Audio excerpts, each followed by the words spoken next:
바리새인들은 성경 말씀을 외울 정도로 열심히 성경을 공부했어요. 그죠? 그래서 성경을 외웠고 성경을 매일 보고 성경 말씀을 지켜냈습니다.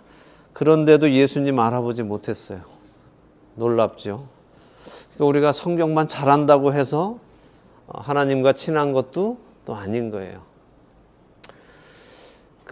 글도 공부하지 못했던 날 때부터 맹인된 사람. 제가 한 2주 동안 그 날 때부터 맹인된 자 이야기하면서 눈알이 없었다라고 얘기하니까 어떤 분이 눈동자라는 좋은 말 놔두고 왜 눈알이라고 하냐.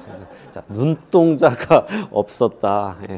근데 눈동자는 요거 아닌가 모르겠지만 어쨌든 눈동자가 없는 그 분에게 예수님께서 눈동자를 만들어 주시니까 알아보게 되더라는 거예요.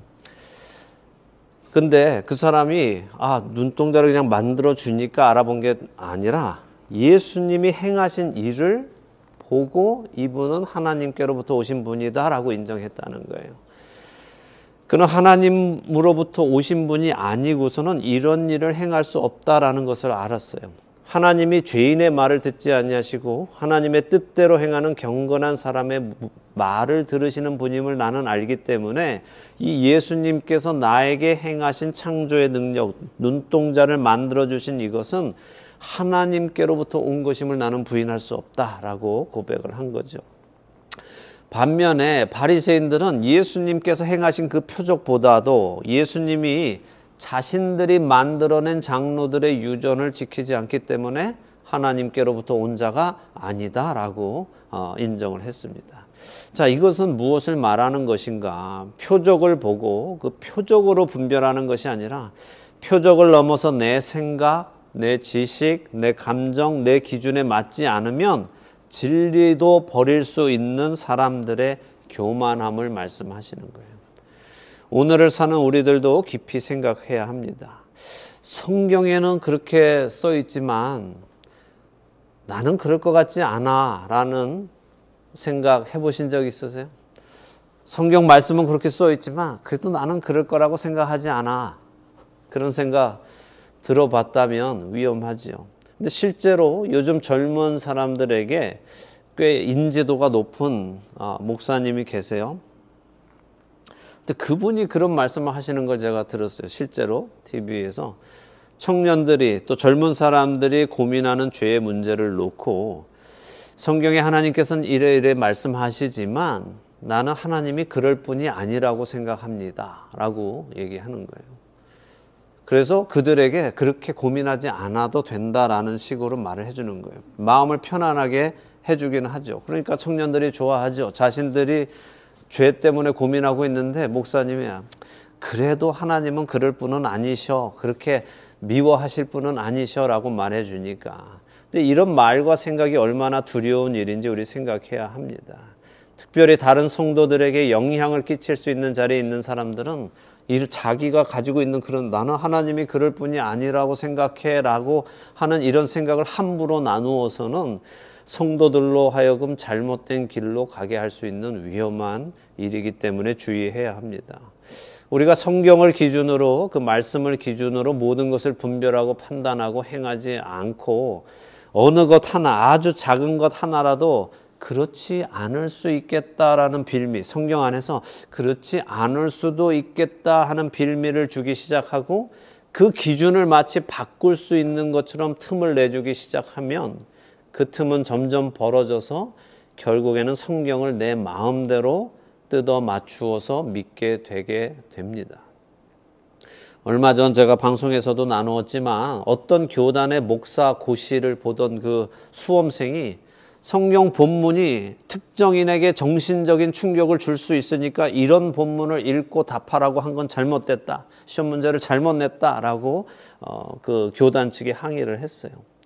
자, 성경 속에 어떤 특정한 내용이 나의 아픔을 다시 생각나게 할 수 있으니까 그런 부분은 읽지 말아야 한다. 그렇게 말한다면 솔직히 성경 안에서 읽을 수 있는 부분이 얼마나 되겠어요? 예? 자, 뭐 복받자, 부자 되자 뭐 이런 풍요에 관한 이야기만 읽을 수 있을 것 같아요? 그것도 그렇지 않습니다. 왜냐하면 가난한 사람은 그런 얘기, 남이 부자 된 얘기 읽으면은 아브라함이 거부였고 이삭이 거부였고 야곱이 거부된 얘기 들으면은 상대적인 박탈감 느껴서 그 사람도 그거 싫어요. 아니 이 사람들은 이렇게 부자 됐는데 왜 저는 이렇게 가난하게 살아야 됩니까 하면서 힘들다고요. 저 사람들은 복 받아서 저렇게 됐으면 나는 그럼 저주 받았습니까? 이런 생각하게 된다니까요. 또 억울하게 감옥 간 사람은 요셉 이야기 읽을 수 없죠. 형제들 간에 다툼이 있는 사람들은 가인과 아벨 이야기, 또 이스라엘 12지파 이야기 이런 거 다 건너뛰어야 합니다. 배우자가 신실하지 못한 이야기는 성경 안에 얼마나 많으며 우상 숭배에 대한 이야기는 얼마나 많이 있습니까?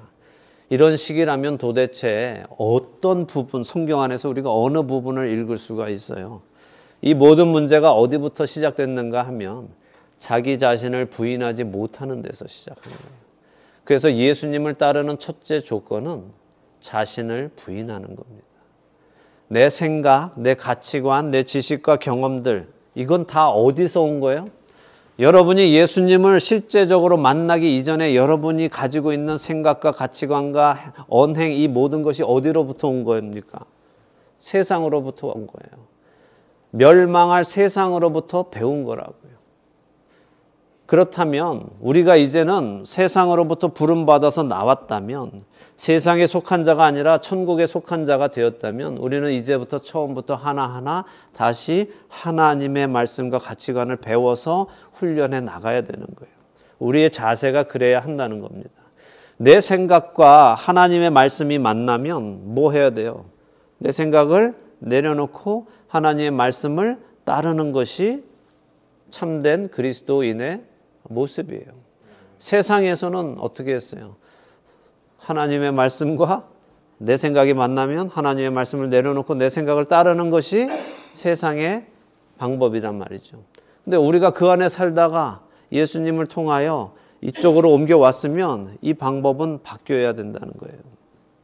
근데 여전히 우리가 그리스도인이라고 하면서도 내 생각과 하나님의 말씀이 만날 때 하나님의 말씀을 죽이고 내 생각대로 산다면 그것은 아직 그 사람이 구원에 이를 만한 믿음을 가진 것이 아니라고 말할 수 있겠죠. 내가 원하는 하나님을 만들어가는 것이 아니라 나를 창조하신 하나님을 만나야 하는 것입니다.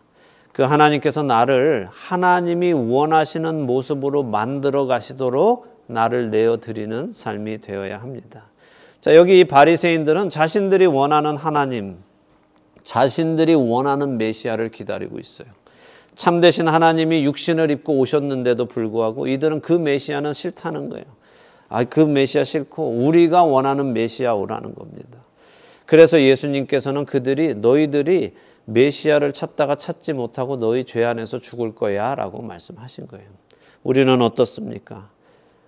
우리도 우리가 원하는 메시아를 찾다가는, 우리가 원하는 하나님을 찾다가는 우리 죄 안에서 그냥 죽고 끝날 거예요. 하나님이 원하시는, 하나님이 정하신 그 메시아를 바라는 게 우리 안에 있어야 돼요. 우리의 생각을 내려놓고 예수님 따르는 우리가 되기를 바랍니다. 자, 요한복음 10장 펴보세요. 오늘 요한복음 10장 조금 보도록 하겠습니다. 오늘 예수님께서는 제자들을 향해서 아주 중요한 말씀을 하시는데요. 요한복음 10장 다 펴셨으면 우리 1절에서 6절 함께 읽도록 하겠습니다. 요한복음 10장 1절에서 6절입니다. 다 찾으셨죠? 네, 1절부터 읽겠습니다. 내가 진실로 진실로 너에게 이르노니 문을 통하여 양의 우리에 들어가지 아니하고 다른 데로 넘어가는 자는 절도며 강도요 문으로 들어가는 이는 양의 목자라. 문지기는 그를 위하여 문을 열고 양은 그의 음성을 듣나니 그가 자기 양의 이름을 각각 불러 인도하여 내느니라. 자기 양을 다 내어놓은 후에 앞서가면 양들이 그의 음성을 아는 거로 따라오되 타인의 음성은 알지 못하는 거로 타인을 따르지 아니하고 도리어 도망하느니라. 예수께서 이 비유로 그들에게 말씀하셨으나 그들은 그가 하신 말씀이 무엇인지 알지 못하니라. 아멘. 자, 우리가 사는 이 도시 밤하늘에 요즘 사실 우리는 별 보기가 쉽지는 않죠. 도시에서는.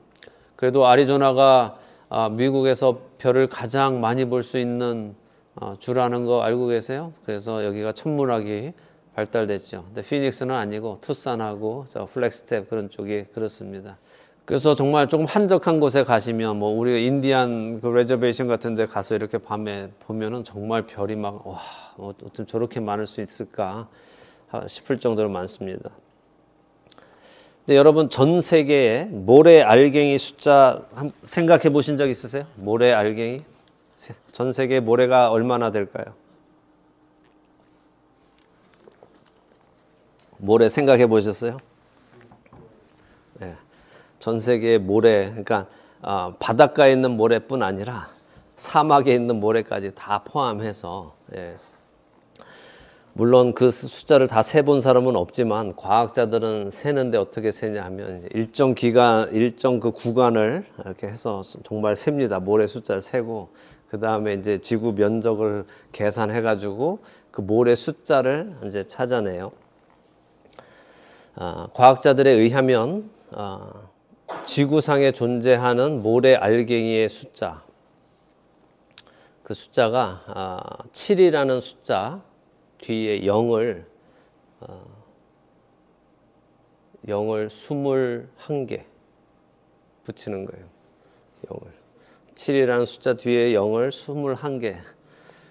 제가 왜 이렇게 말씀드리냐면 이런 숫자가 있는, 그러니까 부를 수가 없는 게 우리가 뭐 일십 백천만 뭐 해가지고 억, 십만, 뭐 조, 뭐 경까지 갔다고 쳐도 그게 경까지 가는 게 숫자가 17, 공이 17개거든요. 근데 그 뒤로도 숫자가 5개 더 가야 된단 말이에요.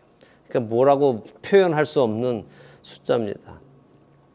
지구상에 존재하는 모래의 숫자가 그렇게 많은데 과학자들이 생각하는 별의 숫자는 모래의 숫자보다 10배 많다는 거예요. 상상이 안 되죠. 이해가 안 되죠. 아니, 별이 아무리 많아도 어떻게 이 모래가 얼마나 많은데 지구상에 그 모래보다 더 많을 수 있을까? 그것도 10배나 더 많을 수 있을까? 근데 과학자들이 그래요. 근데 그것도 최소한의 별의 숫자지 실제로 우주의 크기를 알 수 없기 때문에 그거보다 더 많을 수 있다는 거죠. 여러분이 기억하고 계시는 사람의 이름은 몇 명쯤 돼요? 여기 안에 계시는 분 서로 다 이름은 기억하십니까? 저도 어저께 마켓 갔다가 인사는 하는데 이름을 몰라서 너무 죄송한 분을 만났어요. 여러분 가족들 이름 뭐 기억은 하시겠죠? 근데 가까운 친인척 이름을 기억한다 하더라도 5촌, 6촌쯤 되면 이름 잘 모르지 않아요? 한국에 있는 조카들 이름 다 기억하십니까? 명하자면 지금 여기 왔으니까 기억하지만 한국에 있는 조카들, 저도 벌써 이 나이에 조카 손주도 있더라고요. 저 몰라서 저보고 할아버지라 그러는데, 야, 할아버지가 아니라 삼촌이 돼. 삼촌 무슨 말이야? 내 아들이니까 삼촌한테는 삼촌이 할아버지지 그러더라고요. 그래서 그렇구나. 내가 그렇구나. 근데 걔네들 미안하지만 이름 몰라요, 제가. 길에서 봐도 못 알아볼 것 같아요. 제 친척인 친척인데 못 알아볼 정도라는 거죠. 그러니까 우리가 기억하는 이름은 불과 수백 명, 많아도 1000명 안 될 것 같아요. 근데 시편 147편 4절은 그가 별들의 수효를 세시고 그것들을 다 이름대로 부르시는도다 라고 하세요. 하나님은 별들의 수효를 다 세신다는 거예요. 우리가 아까 7이란 숫자에 공을 22개 붙여서 그 숫자를 다 세세요. 그리고 그 별들을 각각의 이름을 다 지어주시고 이름대로 부르신다는 거예요. 자, 하나님이시니까 가능하다. 능력이 하나님이니까. 물론 맞아요. 근데 이게 지금 하나님께서 그만큼 능력이 있으시다. 하나님은 머리가 좋아. 그래서 다 기억해. 각각의 별을 다 아시고 숫자를 다 세고 다 기억해 라고 하시는 것처럼 들리지만, 물론 그 말이기도 하지만 단순히 능력에 관한 문제가 아니라 하나님께서 별들의 수효를 다 세시고 그 별들을 각각의 이름대로 부르신다는 것은 하나님께서 별들이 그렇게 많이 있다 하더라도 그렇게 많으니까 대충 대하시는 것이 아니라는 거예요. 각각의 별들을 다 개개인적으로 알고 계신다는 거예요. 그분이 각각의 별을 개인적으로 교제하신다는 말씀이에요. 우리는 너무 많으면 그 가치를 낮게 생각하죠. 그죠? 모래가 그렇게 많아서 모래를 가치 있게 생각하는 분 계세요? 바닷가에 가서 아이고 모래야 하고서는 이 모래를 가지고 와가지고 집에서 가만히 그 모래야 하면서 하지 않잖아요. 언제나 어디서나 얻을 수 있으니까 별로 가치 있게 생각하지 않는다는 거죠. 근데 하나님은 그러신 분이 아니라는 거예요. 왜냐? 하나님은 사랑이시기 때문에. 하나님은 사랑이 많은 분이 아니라 그냥 그분 자체가 사랑이시기 때문에 많다고 해서 대충 신경 쓰지 않으신다는 거예요. 많던 적던 그 숫자에 따라 다르게 하시는 분이 아니라 별 하나도 사랑으로 대하시는 분이 하나님이시다라는 거예요. 그래서 예수님께서 마태복음 6장 26절에 공중에 나는 새를 봐라 이런 말씀하셨죠. 하나님께서 이것들을 기르신다라고 하셨어요. 그리고 마태복음 10장 29절에 참새 2마리가 한 아사리온에 팔릴 만큼 흔해 빠지고 많이 있다 하더라도 하나님께서 그 참새들의 삶에 관여하셔서 하나님의 허락 없이는 한 마리도 잡혀서 시장의 매물로 나오지 않는다라고 말씀하시는 거예요. 그러니까 흔해 빠진 참새 한 마리조차도 하나님은 보고 계시고 관계하고 계시고 사랑하고 계신다라는 말씀이에요. 그래서 영어로는 이 표현을 His eyes on the sparrow라고 하는 거예요. 하나님의 눈이 참새에게 가 계시다. 그 참새를 귀히 보고 계시다 하는 거예요. 우리는 공중에 날아다니는 참새떼 중에 참새 한 마리를 귀하게 보지 않지만 하나님은 그 참새떼 중에 한 마리 한 마리도 다 기억하시고 관계하신다는 거예요. 자, 그렇다면 그 참새 한 마리도 관계하고 사랑하시는 하나님께서 자기 백성하고 관계하지 않으시겠는가? 세상의 인구가 너무 많다 보니까 하나님께서 대충 넘어가시겠는가? 예수님께서는 분명히 너희가 참새보다 더 귀하지 아니하냐라고 말씀하셨어요. 하나님께서 여러분 한 명 한 명을 그냥 대충 생각하실 것 같으세요?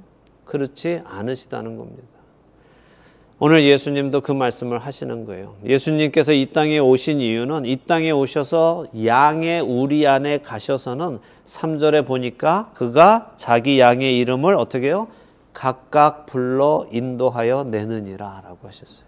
그냥 양들을 향해서 휘파람 휙 불고서는 나와 그러면 양들이 우르르 나오는 것이 아니라 양 한 마리 한 마리의 이름을 각각 불러서 인도해 내신다는 거예요. 순교양, 환호양 이렇게 하나하나 양들을 이름을 불러서 나오라고 하신다는 거예요. 우리에게 복음이 전해지고 우리가 그 복음에 반응하고 그 복음으로 인하여 구원에 이르는 것은 우연한 일이 아니라는 거예요. 이것은 이미 모든 것을 아시는 하나님께서 내 이름을 아시는 하나님께서 세상이라는 양 우리에 오셔서는 내 이름을 부르시고 불러내셨기 때문에 가능하다는 것입니다. 그런데 중요한 것이 있어요. 이렇게 부름받아 나오는 양은 어떤 양인가 하는 건데 그의 음성을 듣는 양이에요. 그의 음성을 듣는 양. 자, 그의 음성을 듣는 양은 어떤 양인가? 예수님의 양이죠. 자기 양이란 말이에요. 10장 27절을 보세요. 내 양은 내 음성을 들으며 나는 그들을 알며 그들은 나를 따르느니라 라고 하시잖아요. 그러니까 예수님께서 오셔서 자기 양들을 부르시는데 예수님의 양은 예수님의 음성에 반응한다는 거예요. 그래서 나오라 하는 그 말씀을 듣고 멸망할 세상으로부터 나온다는 겁니다.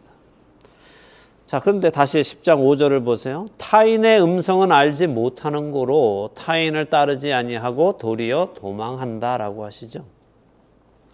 예수님이 아닌 다른 자가 목자인 척하고 내 이름을 불러내어도 그 음성이 예수님의 음성이 아니기 때문에 따르지 아니할 뿐 아니라 도리어 도망한다라고 말씀하세요. 여러분은 어떠세요? 여러분은 예수님의 음성을 따르고 계십니까? 아니면 다른 음성을 따르고 계십니까? 다른 음성 들리면 도리어 도망하고 더욱 예수님께로 가까이 가십니까? 아니면 예수님으로부터 멀어지면서 점점 그 음성을 따라가십니까? 잘 생각하셔야 돼요. 왜냐하면 사탄도 광명의 천사로 가장해서 오기 때문에 그렇습니다. 사탄이 두려운 모습으로 우리한테 오지 않는다고 누누이 말씀드려요. 사탄이 막 무서운 얼굴로 우리한테 오면 누가 거기에 넘어가겠어요? 그 무서운 사탄이 나를 섬겨라 그러면 누가 아이고 알겠습니다 하고 섬기겠어요? 다 예수님께로 하나님께로 도망가지요. 근데 너무 좋게 오니까 못 알아보고 좋아 보이니까 그리로 가는 겁니다. 빛나는 모습으로 보암직도 하고 먹음직도 하고 탐스러운 모습으로 우리한테 다가오기 때문에 우리의 시선이 육신의 정욕과 안목의 정욕과 이생의 자랑에 빠져 있다면 그 사람은 그 음성을 따라갈 수밖에 없어요. 죄송한 얘기지만 수많은 사람들이 이단에 빠져 있을 때 그 빠지는 이유는 자기 욕심 때문에 빠지는 거예요. 그게 성경이 우리에게 하시는 말씀입니다. 순진해서 빠지는 게 아니라 자기 욕심 때문에 빠지는 거예요. 예수님의 음성을 듣고 따르는 자는 어떤 자일까? 예수님의 말씀 4절을 다시 보세요. 자기 양을 다 내놓은 후에 앞서가면 양들이 그의 음성을 아는 고로 따라오되라고 하시죠. 자, 목자 대신 예수님께서 어떻게 하신다고요? 자기 양을 다 인도하여 내놓은 후에 어떻게 하세요?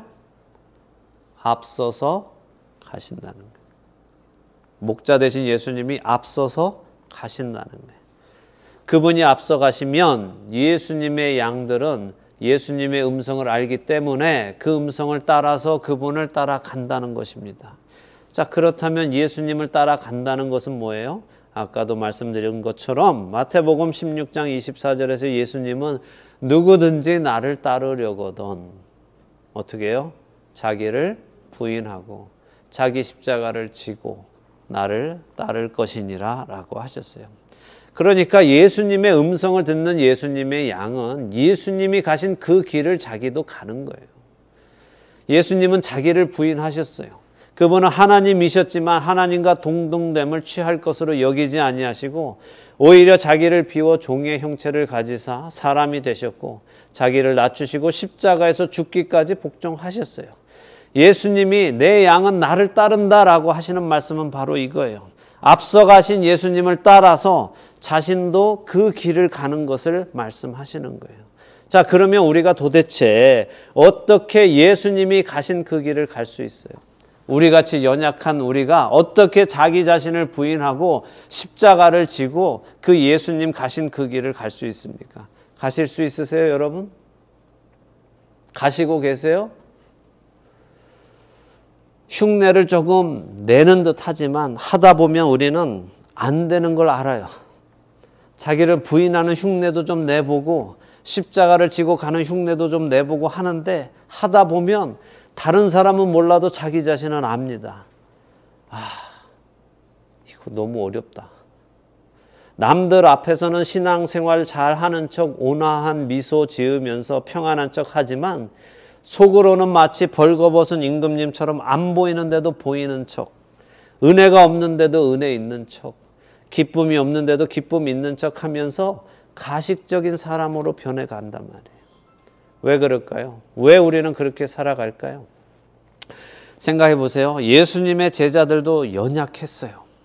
예수님의 제자들 연약했습니다. 그들도 예수님과 3년이나 함께 지냈지만 예수님 흉내 내지 못했어요.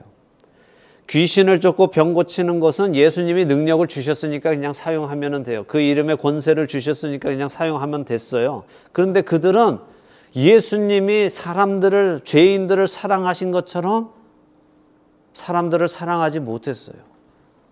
예수님의 제자들, 예수님께 아이들이 나아오는 것을 꾸짖었어요. 야, 애들은 가라. 애들은 가. 하고 못 오게 아이들을 꾸짖었고 사람들이 밀려드는 것을 막 밀쳐냈어요.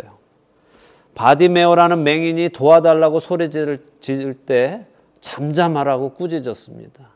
심지어 자신들을 영접하지 않는다고 해서 하늘에서 불을 내려 저들을 멸하라고 할까요? 라고 말할 만큼 사람들에 대한, 죄인들에 대한 사랑이 전혀 없었단 말이에요. 그게 예수님의 제자들의 모습이었어요. 이들은 예수님과 3년을 함께 다녔지만 예수님의 사랑을 흉내낼 수는 없었단 말이에요. 왜? 사랑은 흉내낸다고 되는 것이 아니기 때문에 그래요. 그들의 마음속에는 사랑이 없기 때문에 나올 수가 없어요. 그렇다면 어떻게 해야 우리가 예수님을 따라갈 수 있을까요? 예수님을 기억해 보세요. 예수님이 공생애를 시작하실 때 무엇 하면서 공생애를 시작하셨어요? 세례를 받으시면서 공생애를 시작하셨어요. 세례를 받으실 때 어떤 일이 일어났습니까? 하늘이 열리고 하나님의 성령이 비둘기같이 예수님께 내리셨어요. 이거는 예수님이 성령의 충만함을 받으셨다는 거예요. 그리고 바로 이어서 예수님은 성령의 충만함을 입으시고 성령님께 이끌려서 광야로 나가서 시험을 받으시고 라고 누가복음 4장 1절 말씀하세요. 그리고 시험 후에 예수님은 성령의 능력으로 갈릴리로 돌아가셨다라고 누가복음 4장 14절 말씀하세요. 그리고 회당에 들어가셔서는 이사야서를 펴시고는 주의 성령이 내게 임하셨으니 이는 가난한 자에게 복음을 전하게 하셨다라는 말씀을 또 선포하십니다. 예수님은 성령에 이끌리셔서 성령님의 인도하심 속에서 순종하심으로 아버지 하나님의 뜻을 이루셨다는 거예요.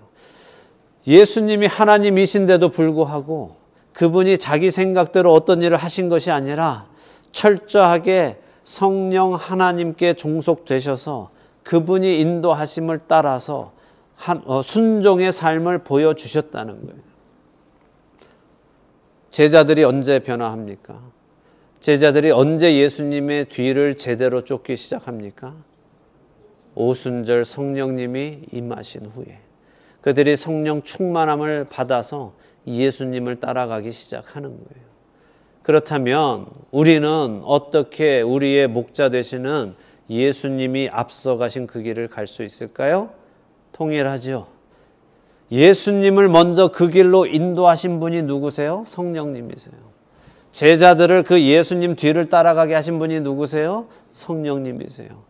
그리고 누구든지 예수님의 제자가 되어 그 길을 가고자 하는 사람을 이끄는 분도 성령님이신 거예요.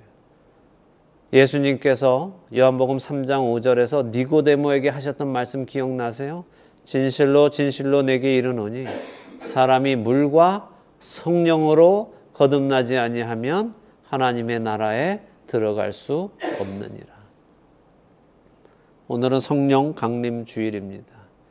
우리와 별 차이 없었던 예수님의 제자들이 예수님의 참된 제자로 거듭나던 날이 오늘입니다. 그로 인해서 예수 그리스도의 몸된 교회가 정식으로 탄생한 날입니다. 오늘 우리는 어떻게 살아가고 있습니까? 우리 안에 함께 살고자 찾아오신 성령님, 우리의 구원을 인치시기 위해 우리 안에 오신 그 성령님의 충만한 삶을 살아가고 계십니까? 충만하다는 말은요, 술 취한다는 말하고 동일한 말이에요. 취한다라는 말하고 동일한 거예요. 그러니까 성령에 취했다 하면 표현이 그러니까 성령에 충만하다 했고, 술은 그냥 취했다라고 하는데 술도 사실은 충만한 거예요. 술에 충만한 게 술 취한 거고 성령에 충만한 게 성령 취한 거예요. 같은 말인데, 원래 헬라어 같은 말인데 번역만 서로 다르게 했을 뿐입니다. 그래서 신약 성경은 우리에게 자꾸 그 말씀을 하세요. 성령 충만함과 술 취함을 자꾸 비교해 주시는 거예요. 신약 성경 안에서 술 취하지 말라, 이는 방탕한 것이니 오직 성령으로 충만함을 받으라라고 하시죠. 술 취하면 세상 노래 흥얼거리고 방탕하고 저질스러운 농담하고 낄낄거리고 세상 불평 불만 토로하게 됩니다. 그런데 그런 거 하지 말고 너희가 술 취하면 그렇게 된다는 거예요. 여러분께 묻지는 않겠지만 아마 경험이 있으신 분들도 계실 거예요. 저도 경험이 아주 많습니다. 예전에 예수님을 알기 전에 술에 취하면 내가 아니죠. 분명히 겉모습은 나지만 나를 움직이는 거는 내가 아니라 술이란 말이야. 술이 나를 운행한단 말이죠. 그래서 다음날 술이 깨고 나면 부끄러움에 이불을 차는 거죠. 내가 어제 왜 그랬지? 창피해. 어제 만난 사람들을 한동안 못 보고. 그죠? 술에 취하면 그런 행동들이 나온다는 거예요.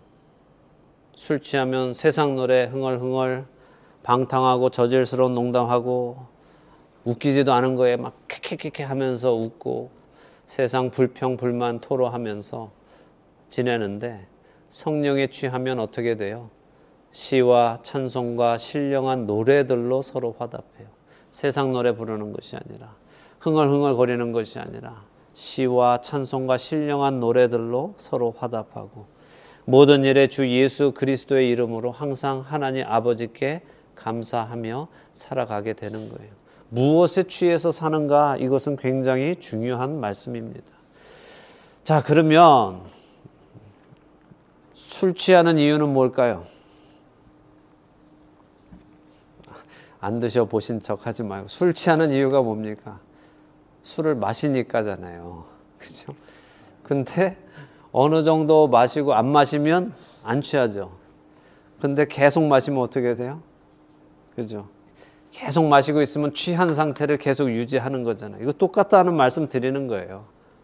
그러면 성령에 취하려면 어떻게 돼야 돼요? 성령님을 마실 수 있으면 좋겠는데, 그죠? 성령님이 병에 담겨 계셔서 그냥 성령을 계속 마실 수 있으면 하루 종일 마셔서 성령의 충만함을 받을 수 있겠는데, 그렇게 되진 않죠. 자, 말씀 읽는 거 중요하죠. 근데 우리가 바리새인들 봤어요. 그죠? 바리새인들 말씀을 다 외워요. 엄청 읽어대서 다 외워요. 근데 그들은 성령에 충만하지 못했어요. 그럼 어떻게 해야 성령에 충만할까요? 제자들은 어떻게 성령의 충만함을 받았죠? 예수님께서 너희가 갈릴리로 가지 말고 예루살렘으로 가서 약속한 것이 받을 때까지 기도하라 하셨어요. 우리 안에 성령 충만함을 위한 간구가 있는지 여러분 생각해 보세요. 나는 성령 충만을 위해서 기도하고 있는가? 약속하신 그분이 내 안에 오셔서 능력을 나타내시기를 나는 기도하고 있는가? 우리가 다른 건 기도 많이 하잖아요. 그죠? 여러분의 기도 제목 안에, 여러분이 매일 드리는 기도 안에 성령님을 사모하는 기도가 들어 있으세요?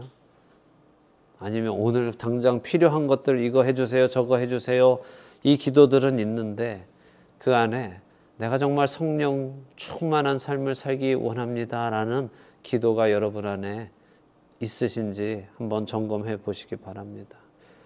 물론 말씀 매일 읽어야 돼요. 그리스도께서 바로 이 말씀이 육신이 되신 분이 이 그리스도이시기 때문에 이분을 계속해서 우리가 받아들여야 됩니다. 그런데 그 말씀을 바리새인들처럼 그냥 읽고 끝나는 것이 아니라, 자기를 위해서 읽는 것이 아니라 그 말씀을 읽으면서 묵상하면서 하나님과 교제하면서 성령님과 교제하고 대화하면서 그 말씀에 순종하는 훈련을 해나가면서 자기 자신을 부인하고 그 말씀이 나의 모든 기준이 되도록 계속해서 해나갈 때 우리는 성령 충만한 삶을 살게 되는 거예요.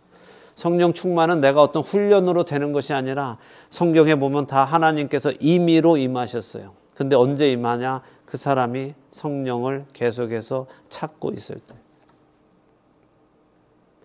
예수님도 약속하셨습니다. 찾고 두드리고 구하라고.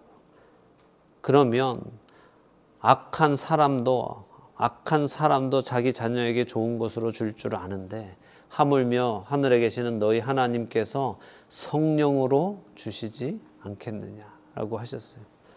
우리가 성령 충만한 삶을 살지 못하는 이유는 성령 충만함을 간구하지 않기 때문이에요. 하나님은 우리가 성령 충만한 삶을 살기 원하실까요? 안 하실까요? 원하시죠. 그런데 왜 못 살고 있을까요? 우리가 구하지 않으니까. 우리가 구하기만 한다면 약속하셨어요. 하늘의 아버지께서 좋은 것으로 성령을 구하는 자에게 주실 것이라고 약속하셨습니다. 오늘 우리 안에 오신 그 성령님이, 이 성령님은 오셨다 가셨다 하시는 건 아니에요. 그 말씀을 드리는 건 아닙니다. 그러니까 성령님은 이미 우리가 예수님을 구주로 영접할 때 우리 안에 오셔서 살아계시는 약속을 주셨죠. 근데 이분이 충만하게 나를 이끌어 가시느냐 하는 그 문제에 관한 이야기를 드리는 거예요. 우리 안에 그 성령님이 우리 각자에게 충만하게 임하실 수 있도록 우리는 자기 자신을 부인해야 돼요. 내가 계속해서 성령님과 교제하지 않고 세상의 것들, 세상의 미디어, 세상의 드라마, 영화, 음악 이런 것들에 계속해서 듣고 있고 거기에 시간을 잔뜩 보내고 나면 이 성령님이 내 안에서 충만하게 행하실 수 없다는 거죠. 그건 너무 당연한 일 아니겠어요? 여러분이 드라마 뭐 12부작, 뭐 12부작 시리즈를 한 편 다 보고 나서 성경 한 장을 읽었다고 해서 어떤 거에 영향 받으실 것 같아요? 계속 머리 안에는 그 드라마, 야, 남자 주인공이 잘생겼네, 여자 주인공이 어떠네, 그 사람은 왜 그래 하면서 이런저런 생각하고 있지, 성령의 말씀은 거의 우리가 생각하지 않는다. 오늘 우리 안에 오신 그 성령님이 우리 각자에게 충만하게 임하실 수 있도록 우리는 자기 자신을 부인하는 건 스스로 훈련해야 돼요. 주님께 자신을 내어드리는 은혜가 우리 안에 있기를 소망합니다. 그러므로 우리 앞에 가신 예수님을 따라서 자기를 부인하며 자기 십자가를 지며 좁은 문을 통과해서 좁은 길을 가면서도 앞에 있는 그 기쁨을 위하여 십자가를 참고 부끄러움을 개의치 않으신 예수님처럼 우리도 그 삶을 살아내는 은혜가 여러분과 제게 있기를 예수 그리스도의 이름으로 축원합니다.